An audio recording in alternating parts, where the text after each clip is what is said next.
Let's dive into one of the most unbelievable corporate scandals of our time, the Wells Fargo fake account scandal. I mean, this is a story about how a really broken corporate culture led employees to create millions, literally millions, of fake bank and credit card accounts. And the wild part? The customers had no idea.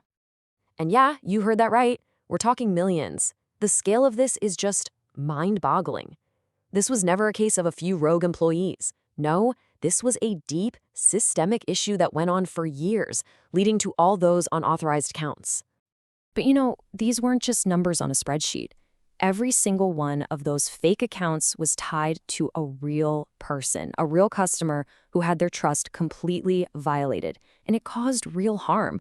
We're talking about bogus fees suddenly appearing on their statements and even potential damage to their credit scores. It was a total breakdown of that fundamental trust you're supposed to have with your bank. Which brings us to the big question, right? How on earth does something like this happen?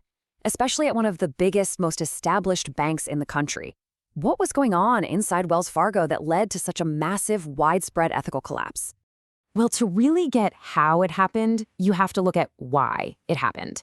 And it turns out the root of the whole problem, according to investigation after investigation, was this incredibly intense, high-pressure sales culture inside the bank. So the engine that drove this whole thing was a strategy called cross-selling. Now, on its face, it sounds totally normal. It's just selling more products to the customers you already have. You have a checking account, so maybe we can interest you in a credit card. But at Wells Fargo, this basic idea was taken to an absolutely toxic extreme. Okay, so here's how it worked. It basically came down to this. Employees were under just crushing pressure every single day to hit these sales quotas that were often completely unrealistic. Their entire job performance, whether they kept their job or not, was judged on one thing and one thing only: how many new accounts they opened. And that laser focus is what created the perfect storm for disaster. This quote right here really captures what so many former employees went through. It just gets right to the heart of that pressure. They were faced with this impossible choice. And for a lot of them, this wasn't about trying to get a bigger bonus. It was simply about trying to not get fired. The culture basically backed them into a corner, forcing them to choose between doing the right thing and keeping their job. And you can see here, it was a pretty clear step-by-step path to fraud. It started at the top with these impossible quotas being set. That, in turn, led to intense pressure from managers, which then forced the frontline employees to do the unthinkable: open fake accounts just to survive. Of course, a problem this big was bound to blow up. You just can't hide something like this forever. And when the scandal finally came to light, well, the day of reckoning arrived, and the consequences for Wells Fargo were absolutely massive. The financial hit was staggering.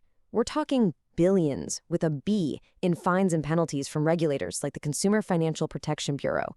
This was way more than a slap on the wrist. This was a clear message about just how serious this misconduct really was. But honestly, the real cost went way beyond the money. The damage to the bank's reputation? Absolutely catastrophic. It caused a complete erosion of trust with its customers, and that's something that can take decades to win back.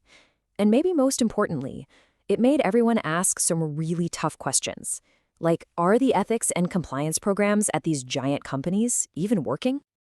And that's what it all boiled down to in the end: a crisis of trust.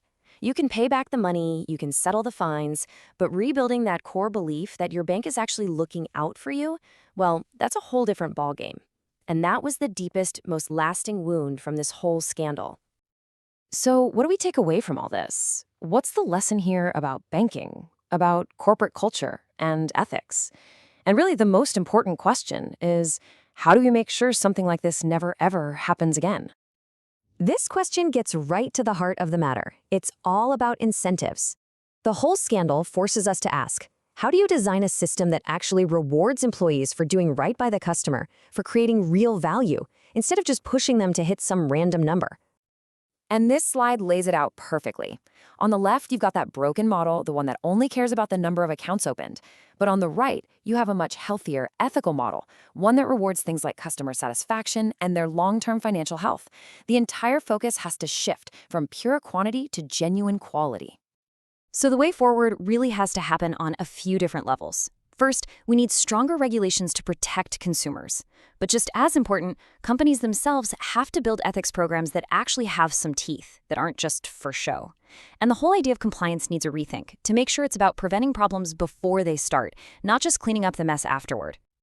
And that leaves us with this final, really critical question to think about. The Wells Fargo scandal wasn't just about bad decisions. It was about a system where the drive for sales became completely at odds with the bank's basic duty to its customers. The real challenge for every single financial institution out there is to figure out exactly where that line is and to make damn sure it is never, ever crossed again.